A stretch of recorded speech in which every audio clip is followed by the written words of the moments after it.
ఓం శ్రీ గురుభ్యో నమ. ఓం శ్రీ మాత్రే నమ. జూలై 27 నుంచి డిసెంబర్ 11వ తారీఖు వరకు కూడా శని వక్రగతిలోకి వెళ్ళిపోతున్నాడు. అంటే రెట్రోగ్రేడ్లోకి వెళ్తున్నాడు. శని జూలై 27 ఉదయం పూట 7:50 నుండి ప్రారంభమై వక్రగతి డిసెంబర్ 11వ తారీఖు రాత్రి 12:02 వరకు, అంటే రమారమి 138 రోజుల పాటు శని అదే మీనరాశిలో ఉత్తరాభాద్ర రేవతి నక్షత్రంలో వక్రగతి పొందటం వల్ల మేషాది ద్వాదశ రాశుల వాళ్ళకి ఎలాంటి ఫలితాలు జరగబోతున్నాయి. శని ఆయుష్కారకుడు, అంటే పనులలో ఆలస్యం చేసేవాడు, లేటుగా పనులని ప్రారంభం చేసేవాడు, కొన్ని చికాకులు, గొడవలు, తగాదాలు, ఒక మంచి నిర్ణయాలు. మంచి స్థానంలో ఉంటే శని మంచి నిర్ణయాన్ని ఇస్తాడు. చెడు స్థానంలో ఇస్తే మనకి చెడు నిర్ణయాలు కలిగే అవకాశాలు, ప్రమాదాలు, ఆరోగ్యము, అధిక శ్రమ, డబ్బులు కోల్పోయే అవకాశాలు ఉండటం, వివాదాలు, పరిష్కార మార్గాలు కాకపోవటం. అంటే లైఫ్ స్పాన్ని కూడా రిప్రజెంటివ్ చేసే ప్లానెట్ ఏంటంటే శని. అలానే షష్టమ భావాధిపతి కూడా కుజుడితో పాటు కూడా శని ఉన్నాడు. అలానే వ్యయాధిపతి కూడా శనే. అయితే ఇప్పుడు మనం చెప్పేవి ఏంటంటే గోచారీత్యా ఫలితాలు. అంటే గోచారీత్యా ఫలితాల్లో ఈ ఏదైతే 138 రోజుల పాటు శని ప్రభావం వల్ల వృత్తి, ఉద్యోగ, వ్యాపారాలు, ఆరోగ్యము, ప్రమాదాలు, శుభ కార్యక్రమాలు, ఆటంకాలు, మంచి చెడులు ఏ విధంగా ఉన్నాయి, ఎలాంటి ఫలితాలు రాబోతున్నాయో మనం తెలుసుకుందాం. ఇవన్నీ కూడా గోచారరీత్యా చెప్పబడే ఫలితాలు అంటారు. గోచారరీత్యా చెప్పబడే ఫలితాల్లో ఒక జాతకుడికి వాళ్ళ రాశి దగ్గర నుంచి 3వ స్థానంలో శని ఉంటే మంచివాడు, 6వ స్థానంలో ఉంటే శని ఉంటే మంచివాడు, 11వ స్థానంలో శని మంచివాడు అవుతాడు. మరి వివిధ ద్వాదశ రాశుల వాళ్ళకి ఎలాంటి ఫలితాలు జరగబోతున్నాయి? ఎల్లాటి శని, అర్ధాష్టమ శని, అలానే అష్టమ శని, కంటక లేదా పొంగు శని, జన్మశని, ద్వితీయ స్థానంలో శని, వ్యయ స్థానంలో శని, దాన్ని ఎల్నాటి శని అంటారు. అంటే శని యొక్క ప్రభావం ఏ విధంగా ఉండబోతుంది, ఎలాంటి పరిహారాలు చేసుకోవాలి, ఎలాంటి పరిహారాలు, ఎలాంటి నిర్ణయాలు తీసుకోవడం వల్ల మనకి మంచి జరగబోతుంది అనే విషయాలన్నీ కూడా ఒకసారి మనం తెలుసుకుందాం. తెలుసుకునే ముందు ద్వాదశ రాశుల వాళ్ళందరికీ కూడా ఎలాంటి ఫలితాలు జరగబోతున్నాయో తెలుసుకుందాం, ఎలాంటి పరిహారాలు చేయాలో తెలుసుకుందాం. మిథున రాశి వారికి ఈ 138 రోజుల పాటు వక్రగతిలో ఉండటం వల్ల ప్రధానంగా వీళ్ళు అనుసరించాల్సిన విధానాల్లో మనకి ఈ శని యొక్క ప్రభావం ఏ విధంగా ఉంది అని అంటే, మళ్ళీ రిపీట్ చెబుతున్నా. మిథున రాశి వారికి శని వక్రగతిలో ఉండటం వల్ల కొన్ని మిశ్రమైన ఫలితాలు వచ్చే అవకాశాలు బాగా ఎక్కువగా ఉంటాయి. ఆ మిశ్రమాల్లో బంధుమిత్రులతోటి దుఃఖము, సంతోషాన్ని కొంత పంచుకోవటం, ఏదో వీళ్ళ బంధువుల్లో కానీ చుట్టాలకు కానీ బంధుమిత్రులకు ఆరోగ్యపరంగా ఇబ్బందులు కలగటం, దీర్ఘకాలిక వ్యాధులు, ఇబ్బందులు కలగటం ఒకటి, భార్యాబిడ్డలతోటి కూడా కొంత విభేదాలు రాకుండా చూసుకోండి. ఆర్థిక పరంగా ఉండే రాబడి బాగా పెరుగుతుంది. దానికి తగ్గట్టుగా ఒక 25% కూడా డబ్బులు ఖర్చు అయ్యే అవకాశాలు బాగా ఎక్కువ ఉంటుంది. బ్యాంకు సంబంధించిన రుణాలు తీర్చగలుగుతారు. అలానే కొన్ని దుష్ట సావాసాల వల్ల కొన్ని ఇబ్బందులు కలగటం ఒకటి, శత్రుపీడ జరిగే అవకాశాలు ఎక్కువ ఉంటుంది. ఎందుకంటే మిథున రాశి వాళ్ళకి ప్రత్యేకంగా ఇక్కడ మిథున రాశి వాళ్ళకి వచ్చేటప్పటికల్లా అష్టమాధిపతి, నవమాధిపతి వక్రగతిలో ఉండటం వల్ల, అంటే నవమాధిపతి అంటే రాస్యాధిపతి అని అర్థం. ఈ రాస్యాధిపతి ఏదైతే వక్రగతిలో ఉందో ఆరోగ్యపరంగా కూడా జాగ్రత్తగా ఉండాలి. దీర్ఘకాలిక వ్యాధులు ఉన్న వాళ్ళు ఆరోగ్యపరంగా ఇబ్బందులు కలిగే అవకాశాలు ఎక్కువ ఉంటాయి. అలా ఆరోగ్యాన్ని కొంత మెరుగుపరుచుకోవాలి. అలానే వృత్తి ఉద్యోగాల్లో కూడా కొంత జాగ్రత్తగా ఉండాలి. వృత్తి ఉద్యోగాల్లో ఎలాంటి జాగ్రత్తలు ఉండాలి అని అంటే, ఏదైనా విషయంలో కొద్దిగా మనం అన్ని విషయాలు ఆచితూచి అడుగు వేయాలి. అలానే విదేశాలకు వెళ్ళే అవకాశాలు ఎక్కువ ఉంటుంది. ఇరుగు పొరుగు రుణదాతలని ఒత్తిడి తట్టుకోలేని స్థితిలో ఉంటారు. దుష్ట సహవాసాలు, కొన్ని తప్పుడు పద్ధతులు కూడా అనుసరించి ముందుకెళ్లే అవకాశాలు ఎక్కువ ఉంటాయి.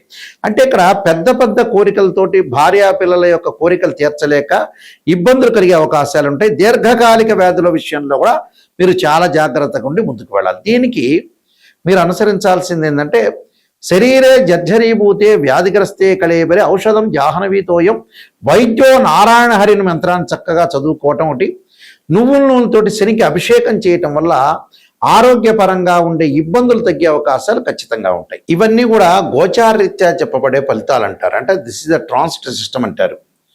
గోచారం ఎప్పుడూ కూడా మనకి ఏదైతే 138 రోజుల్లో శని యొక్క ప్రభావం ఏ విధంగా ఉండబోతుంది, మనం ఎలాంటి నిర్ణయాలను తీసుకోవాలి,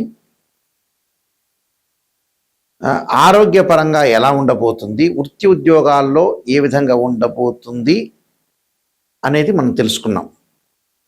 దాని పరిష్కార మార్గం ఏంటి, శని బాగలేని వాళ్ళు ఏం చేయాలి, ఆరోగ్యపరంగా ఇబ్బందులు కలుగుతుంది అని అంటే ఖచ్చితంగా నువ్వుల నూనెతోటి శివుడికి అభిషేకం చేయాలి. ఇది పురాతన పద్ధతి, ఇప్పుడు వాళ్ళకి తెలియదు. అదేందుకు గురువు గారు నువ్వుల నూనెతోటి శనికి అభిషేకం చేయాలి, శివుడికి ఏంటి అనేవాళ్ళు ఉన్నారు. నువ్వుల నూనెతోటి శివుడికి అభిషేకం చేస్తే ఆయు ప్రమాణం పెరుగుతుందని అర్థం, ఆరోగ్యపరంగా ఇబ్బందులు కలగవని అర్థం. పనులలో ఆలస్యం జరుగుతుందా శని వల్ల వీళ్ళకి అనుకునేవాళ్ళు తప్పకుండా శనికి నువ్వుల నూనెతోటి అంటే తైలాభిషేకం చేయాలి.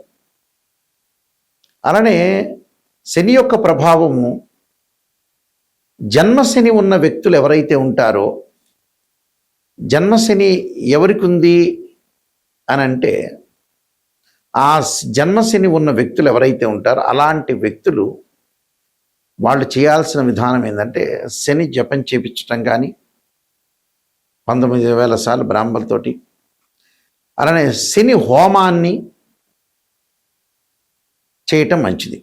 అలానే ద్వితీయ స్థానంలో శని ఉన్నారనుకోండి, ఉదాహరణకి ద్వితీయ స్థానం వాళ్ళ రాశిరీత్యా ద్వితీయ స్థానంలో శని ఉంటే తప్పకుండా శని హోమాన్ని, శనికి పంచామృతాలతోనే కాకుండా పండరసంతో చెరుకు రసంతో కూడా శనికి అభిషేకం చేయాలి. ఖర్చులు అధికమవుతున్నాయి, సంపాదన శ్రమకు తగ్గట్టు ఫలితం లేదు, మాకు శని వ్యయ స్థానంలో ఉన్నాడు, ఖర్చులు బాగా పెరిగిపోతున్నాయి అనే వ్యక్తులు తప్పకుండా వాళ్ళు శనికి అంటే ఒక నలుపు శివలింగం ఉంటుంది, బ్లాక్ స్టోన్ శివలింగం, దానికి అభిషేకం చేయాలి. రుద్రాభిషేకం చేయటం వల్ల వాళ్ళు ఏదైతే అనుకుంటున్నారో ఆ పనులన్నీ కూడా జరుగుతాయి, ధనపరంగా ఇబ్బందులు కలగకుండా కూడా ఉంటుంది.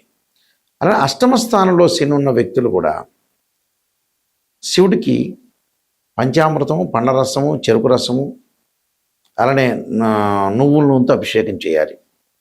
చతుర్థ స్థానంలో అంటే అర్ధాష్టమ శని ఉన్న వ్యక్తులు తప్పకుండా వాళ్ళు శనికి సంబంధించిన అభిషేకాలు, శనికి సంబంధించిన కవచము, శని స్తోత్ర పారాయణాలు, శని జపము ఇలాంటివి చేసుకోవడం చాలా మంచిది.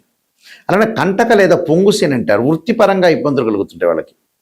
అలాంటి వ్యక్తులు తప్పకుండా నువ్వులు దానము, నల్ల వస్త్రము, అలానే శనితో ఏదైతే శనికి ప్రీతికరమైన నల్ల నువ్వులు బెల్లంతో చక్కగా పదార్థాలు ఉండల్లాంటివి తయారు చేసి మనం ఇంట్లోనే తయారు చేసి ఏదైనా దేవాలయంలో ప్రధాన అర్చకులకు ఇస్తే భక్తులందరికీ కూడా వితరణ చేయటం వల్ల కూడా శని యొక్క దోషం పోతుంది. ఇక చాలా మంచి పరిహారం చెప్పబోతున్నా ఇక్కడ నేను, పురాతనమైన పరిహారం, ఇది ఎవరికి కూడా తెలియని పరిహారం, చాలా పాత రోజుల్లో బ్రాహ్మణులకు మాత్రమే ఆ పరిహారం, పెద్ద మనుషులకు మాత్రం తెలుసు. అలాంటి పరిహారం ఏంటంటే శని యొక్క దోషం ఉన్న వాళ్ళకి అద్భుతమైన పరిహారం ఇది. ఏమిటి అని అంటే శనివారం రోజున చక్కగా మనం ఆంజనేయ స్వామి దేవాలయం కానీ శివాలయంలో కానీ ఏదన్నా ఒకదాన్ని మీ దగ్గరలో ఉన్నదాన్ని ఎంచుకొని, మన ఇంటిలో బియ్యం ఉంటాయి, ఆ బియ్యాన్ని దంచుతే ఏమంటారంటే నూకలు అయినాయి అంటారు. ఆ నూకలు, అలానే నల్ల నువ్వులు అంటే ఒక చెంచా నూకలు, ఒక చెంచా వచ్చేటప్పటికల్లా నల్ల నువ్వులు, ఒక చెంచా పంచదార, చక్కెర, అది వేసుకొని ఒక చిన్న పొట్టం లాంటిది మనం కట్టుకొని ఒక కవర్లో కానీ ఒక ప్యాకెట్లో కానీ పెట్టుకొని ఈ శివాలయంలో కానీ ఆంజనేయ స్వామి దేవాలయంలో ఒక 21 సార్లు ప్రదర్శన చేయాలి. 21, 54, 108 లేకపోతే 11, మినిమం 11 ప్రదక్షిణ అంతా కూడా చేసి వచ్చిన తర్వాత తీర్థప్రసాదాలు తీసుకోకముందు మనం ఏదైతే తీసుకున్నామో ఆ పదార్థాన్ని, అంటే నువ్వులు, అలానే నూకలు, అలానే పంచదార నల్ల చీమలకు పెట్టాలి. ఒకవైపు పెట్టి, అంటే ఒకవైపున అవి మనం పొట్లమంతా ఇప్పదీసి ఎక్కడైతే ఆ టైంలో నల్ల చీమలు ఉంటాయో ఆ నల్ల చీమల దగ్గర వేయాలి. ఒకవేళ కనపడలేదనంటే కూడా ఒక మూలకు వేసి వెళ్ళి రావటం మంచిది. ఆ మూలకు ఒక మూల, ఏదో ఒక మూల, ఎక్కడొక్కడ దేవాలయంలో చీమలు ఉండకుండా ఉండవు. ఆ చీమలకు పెట్టడం వల్ల శని దోషం అనేది తొలగిపోతుంది. అయితే దీనికంటే ముందు తలస్నానం చేయాలి. సబ్బుతో కానీ షాంపుతో కానీ తలస్నానం చేయాలి. ఒంటి మీద సబ్బును రుద్దుకోవచ్చు, తల మీద మామూలు స్నానం చేసి శివాలయం కానీ ఆంజనేయ స్వామి యొక్క ఆంజనేయ ప్రదక్షిణాలు చేసి అది పెట్టి అప్పుడు తీర్థప్రసాదాలు తీసుకోవాలి. ఆ రోజున మీరు ఓం నమః శివాయ పంచాక్షరి చేయాలి. ఆ రోజున ఉపవాసం ఉండి చక్కగా అల్పాహారాన్ని భుజించి, ఉదయం సాయంత్రం ఉప్మా లాంటివి, అలానే అల్పాహారాన్ని భుజించి ఓం నమః శివాయ పంచాక్షరి చేసుకోవటం వల్ల శని యొక్క దోషం పటాపంచలు అవుతుంది. అలానే ఇక్కడ మా వెబ్సైట్ www.nayakanti.com, nayakanti.in అని కూడా చూడొచ్చు. నేను కాలసర్పయోగము, కాలసర్పయోగ చంద్రిక, రాహుకేతులు, ఛాయాగ్రహాలు, పుత్రగణపతి వ్రతము, స్వప్నశాస్త్రము, అలానే బృహత్ పరిహార సింధురు, నవగ్రహ దోషాలకి 12 మహావిద్యల యొక్క స్తోత్ర పరణాలు, అలానే వివాహ మార్తాండము, జాతక Chandrika, production of astrology, transit of results, ఇలాంటి సర్వదేవతా గోత్రపులు పార్ట్ 1, పార్ట్ 2 ఇలాంటి పుస్తకాలన్నీ రాశాము. మేము వంశపారంపర్యంగా చెప్తూ ఉంటాం. మా నాన్నగారు కూడా ప్రధాన పురోహితులుగా పనిచేశారు శ్రీశైలంలో. అలానే వారు కూడా ఇంటర్నేషనల్ ఆస్ట్రాలజీ మెంబర్స్ వాళ్ళు కూడా. అయితే ఈ వంశపారంపర్యంగా మేము చెబుతున్నాము. ఎందుకంటే ఎప్పుడైనా మీకు ఒక సలహా ఏమిటి అంటే, ఒక జాతకాన్ని ఆస్ట్రాలజీని అప్రోచ్ అయినప్పుడు నిజం తెలుసుకోండి. మమ్మల్నే కాదు, ఎవరిని ఆస్ట్రాలజీని అప్రోచ్ అయినా నెగిటివ్ ఫస్ట్ తెలుసుకోండి. నెగిటివ్ని పాజిటివ్ చేసుకోవటం ఎలా, అదే పాయింట్. అసలు ప్రపంచాన్ని నడిపించే పాయింట్ అదే. భగవంతుడి కంటే ముఖ్యమైన పాయింట్ అదే. మనలో లోపాలని మనం శ్రవణ చేసుకొని ముందుకెళ్తేనే నెంబర్ 1 సూపర్ స్టార్లు అయ్యేది. స్త్రీయ లోపం మెరుగుట పెద్ద విద్య, లోపం ఎరిగిన వాడే పూర్ణవుతాట.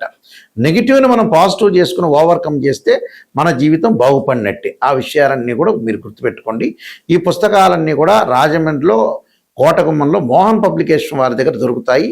ఈ పుస్తకాలు నా దగ్గర కూడా లభ్యమవుతాయి. ఆ స్క్రీన్ మీద స్క్రోలింగ్ అవుతున్న నెంబర్ ఉంటుంది, నా నెంబర్కి కాల్ చేయొచ్చు. నిజాన్ని తెలుసుకునే వాళ్ళు మాత్రమే నాకు ఫోన్ చేయండి. మీ అందరికీ కూడా శ్రీ పరమేశ్వరు యొక్క కరుణాకటాక్షం ఉండాలని ఆశిస్తూ సర్వే జనా సుఖినో భవంతు.